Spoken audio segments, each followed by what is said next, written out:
그 최근에 3,200포인트에서 대형주 3분의 2 이상 다 정리하시고 네. 3분의 1만 갖고 계시다고. 네.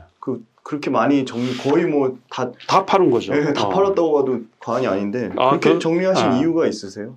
이제 그 증권사 목표가가 올해 같은 경우에 3,400, 3,500 한 데가 제일 많아요. 그 이제 제일 높게 올해 증권사 목표를 설정한 증권사 중에서 제일 높게 설정해 놓은 데가 한 3,500 요 정도 돼요.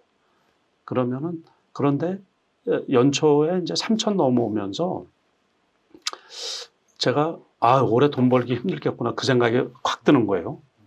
그러고서 이제 주식이라는 게 오버슈팅 할 때도 있고 오버로 또 폭락할 때도 있고 그러잖아요. 근데 이게 쉬지 않고 그냥 왔단 말이에요. 그러면 3,200에서 3,500이면 10%죠. 단순하게. 지수로 300포인트면 많이 올라가는 건데 따지면 그냥 10%예요. 우리가 10%는 항상 손해볼 수도 있고 항상 벌을 수도 있는 그 포지션이거든요. 그러니까 이거는 조금 오바라는 생각이죠. 그 증권사에서 개별 종목도 그렇고 지수 목표라는 것도 1년 기준으로 그거를 발표한 1년 이후의 기준으로 해서 최고가를 설정해 놓는 게 목표가라는 거거든요. 삼성전자 같은 경우는 최고 목표가로 설정해 놓는데 그 당시에 11만 원이었어요. 11만 원. 그러면 그게 9만 5천 원 되면은 거기서도 역시 10%예요. 그러면 이건 다른 데서 먹지. 그동안에 수익이 많이 났으니까. 그 생각을 하는 거예요.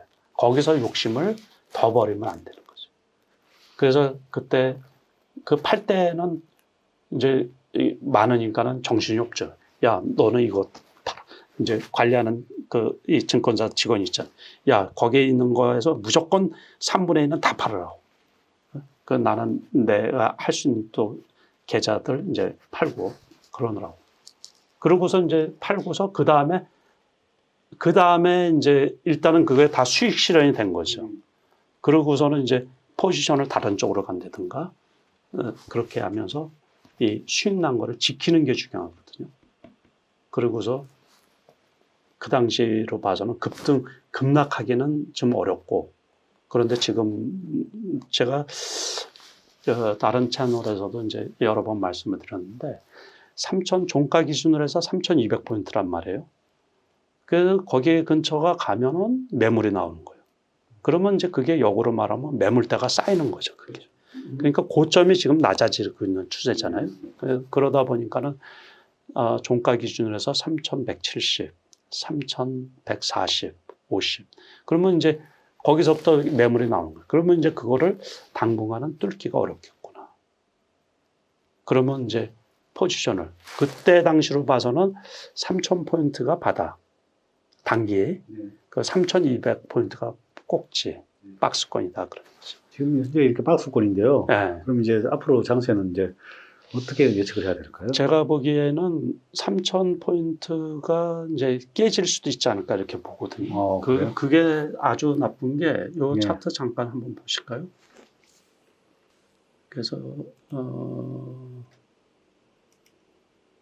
해외 차트 이렇게 이제 해외 증시 차트를 이렇게 해서 잠깐 보시면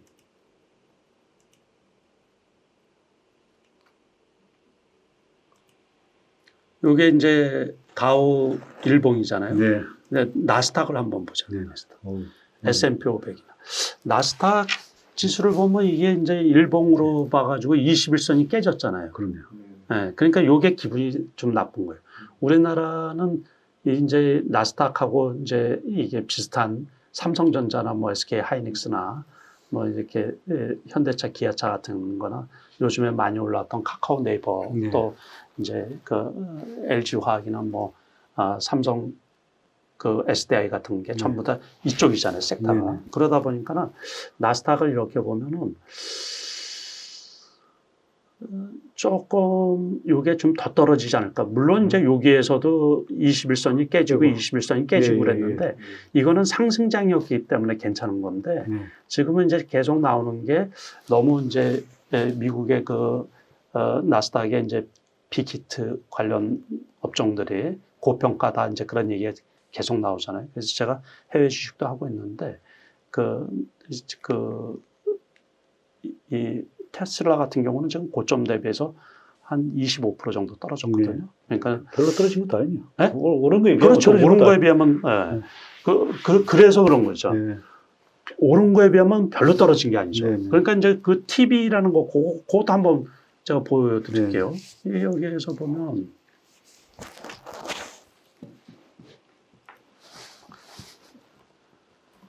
이거 여기서 얘기할 게 아닌데 원래 다른 데서 얘기해요. 그래요? 다 뭐 어디서든 얘기해. 여기 장사 여기서 다 뭐 다른 데서 해먹을 게 없네 이거. 이게 이제 나스의 테슬라 그래프거든요. 네. 그래서 이제 이거는 여기서 처음 보여주는 거예요. 그러네요. 오늘 그래서 감사합니다. 우리 또 구독자님들이 좋아하시겠네요. 이거 이제 이것도 제가 이제 제 지인들의 뭐 자녀들이 미국에서 공부하고 있고 그런 경우 있고 그러는데 이제 작년에 추천들을 많이 받은 거예요. 그러니까 미국 주식 중에서 뭐가 좋냐고. 제가 뭐 이 해외 주식 가지고서 방송도 하고 그랬으니까는 해외 주식 제가 10년도 넘거든요. 대단하시네요. 해외 주식 그 웬만한 건 다 알아요. 그러니까 뭐 제가 여기 그 액면 분할하기 전에 500불 안 될 때 이걸 추천을 했던 거예요. 500불. 무조건 사라고. 이게 여기서 샀을 거예요. 여기서. 근데 이제 보면 엄청 많이 올라간 거죠. 이게 5대1 액면 분할하고서 4대1인가 5대1인가 액면 분할하고서. 근데 여기에서 보면 900불에서 계속 이게 지금 조금 이렇게 늘려볼까요? 네. 늘려서 이렇게 보시면 이렇게 됐다고요. 이렇게. 이러면서 이제 그 경쟁업체들 실적도 좋아지고 네네. 그러니까 이제 고평가됐다라는 얘기가 나오죠. 주식을 조금 단순하게 보면은 호재가 나오는데도 못 올라가죠. 네. 그러면 이제 거기가 상투를 안 되죠. 네, 맞습니다. 우리나라 코스피 지수는 마찬가지예요. 그렇죠. 그 연초에 3,200포인트가 넘게 올라갔던 것들은 연초에 호재들이 계속 터졌잖아요. 그러니까 그러니까 뭐 삼성전자 실적 좋은 데다가 뭐 고배당 그 작년 말에 뭐 특별 배당 나고 뭐 거기에다가 슈퍼 사이클 반도체 슈퍼 사이클 뭐 도래에다가 뭐 그거 또 기아차 애플카 협업 문제하고 그래서 자동차주하고 대형주가 올라갈 호재가 연거푸 터지다 보니까 오버슈팅을 한 거예요. 네네. 네. 그 다음에 이제 그래서 그 삼성전자도 나머지 갖고 있던 것들도 그 다음에 팔았던 게 지난번에 그 좋은 뉴스가 나왔잖아요. 한번 그 미국의 어디에서 반도체 회사에서 뭘 오다를 줬대나 뭘 수주를 했대는데 주가가 그날 아침에 고점인 거예요. 그러면 이제 단기적으로 올라갈 일이 별로 없다라는 얘기죠. 네. 그래서 그때 이제 8만 원 후반대 있던 것들도 거의 대부분 팔고 아주 조금만 갖고 있는데 지금 아주 극소수만 갖고 있는데 그래서 이렇게 이제 떨어지는데 추가로 하락할 가능성도 있죠. 이런 것들을 이제 이렇게 보시면 돼요. 그러면 그 미국의 나스닥하고 지금 이제 한국에 그 상장되어 있는 그 주식들하고 주가가 거의 비슷해요. 지금 주가 떨어져 있는 게 삼성전자는 뭐 60만 원을 지지선으로 해서 지금 횡보하고 있는데 82,000원대에서 82,000원 뭐 85,000원 갔다가 또 82,000원 또 오늘도 그런데 오늘 같은 경우도 제가 이렇게 좀 안 좋게 보는 게 지난번에 이제 3,000포인트 밑에서는 지금 그 3,200포인트 이후에 3,000포인트 밑에 종가 기준으로 2번 있었죠. 2번 있었는데 그때 처음에는 이제 외국인 매수세가 들어와 가지고 지수가 올라갔단 말이에요. 그래서 또 3,100포인트까지 가고 지난번에는 기관에서 또 매수를 해가지고 지수를 올렸는데 지금은 종가 기준으로 해서 오늘 3,050포인트 밑이잖아요. 그런데 외국인 매도세가 대규모란 말이에요. 기관도 역시 엄청 많이 팔았고 그러다 보면 3,000포인트의 의미가 없어질 수도 있지 않을까. 조금 그런 우려스러움이 조금 있어요. 네. 그래서 이제 지금은 이제 기간이 일단은 그 단타 치듯이 네네. 뭐 어제만 해도 또 이제 매수했다가 오늘은 또 미국 나스닥 주식이 크게 빠지니까 또 대규모로 뭐 요즘엔 뭐 기간이 뭐 1조 이상씩 뭐 하루에 샀다가 하루에 팔고 막 그러는데 그 개인들은 매수세가 분산되고 그래가지고 지수를 올리는 데는 한계가 있다고요. 그러니까 그 이제 작년처럼 이렇게 많이 떨어져 있을 때 지수를 방어하고 끌어올리는 데는 그 아주 큰 역할을 했지만 지금처럼 고점일 때는 글쎄요. 그게 이제 지수 방어하는 데는 좀 한계가 있지 않나 이렇게 생각을 하고 또 연기금에서 지금 계속해서 팔잖아요. 그렇죠. 그거하고 똑같아요. 그러니까 연기금이 이제 지수 자체가 올라지면서 포지션으로 해가지고 갖고 있는 금액에서 일정 부분 팔아야 되잖아요. 투자하는 금액이. 네. 그 원리를 보통 외국계의 그 자산운용사에서 많이 쓰는 방법이거든요. 그러니까 조금 우려스러운 부분이죠. 그리고 또 지금 그 원달러 환율 영향도 좀 있고 그러니까 오늘 뭐 1024원까지 그렇죠. 이렇게 올라오면서 1100원, 1124원. 네. 그러니까 1100원 밑에서는 이제 외국인 매수가 많이 들어왔는데 지금 단기적으로 미국 그 10년물 국채도 이제 이렇게 상승하면서 달러값 자체가 이제 이 강세를 띄워야지 이제 채권 매입도 하고 그러다 보니까 그래서 이제 주식이 이렇게 조금 들어가면 공부할 게 무진장 많아요. 근데 일반 투자가들 뭐 그런 것까지 다 공부하실 필요는 없고 이제 아무튼 그 분위기를 잘 살펴셔야 돼요.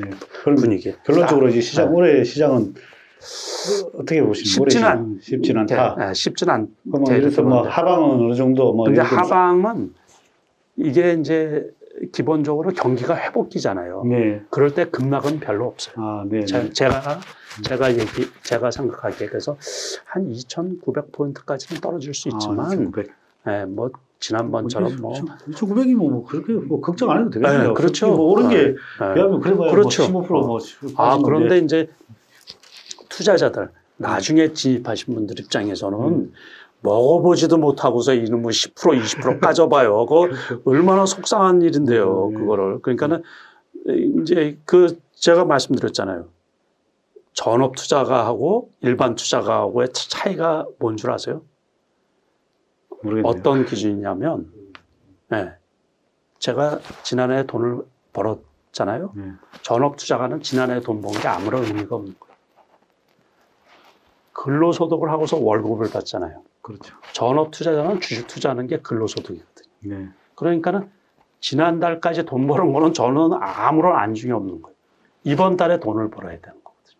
그러니까 이번 달에도 장이 나쁘든 여기에서 돈을 벌어야 되겠다. 그럴 자신이 있는 분만 전업 투자를 하시라 그런 얘기를 제가 말씀드리고 싶은 거예요. 네. 그러니까 그래서 이제 올해 장이 만만치는 않을 거다 그런 얘기죠. 그럼 상방은 또 그래도 조금 더 올라갈 가능성도 있죠. 그렇죠. 그런데 제가 원래 생각하기로는 그래도 정고점을 뚫고서 한 100포인트라도 더 올라가면 이제 금리 문제가 나오지 않을까 그런 얘기를 했는데 그게 원래 제 이제 머릿속에 있는 방향인데. 생각이었는데 그 금리 문제가 일찍 나오는 거죠. 계속. 노이즈가. 그러다 보니까 이제 자신감이 없는 거예요. 이제 메이저들이 이 투자에 대한 자신감이 없는 거예요. 그러니까 한 발 이렇게 발을 좀 빼는 형국이지 않나 이렇게 생각을 합니다.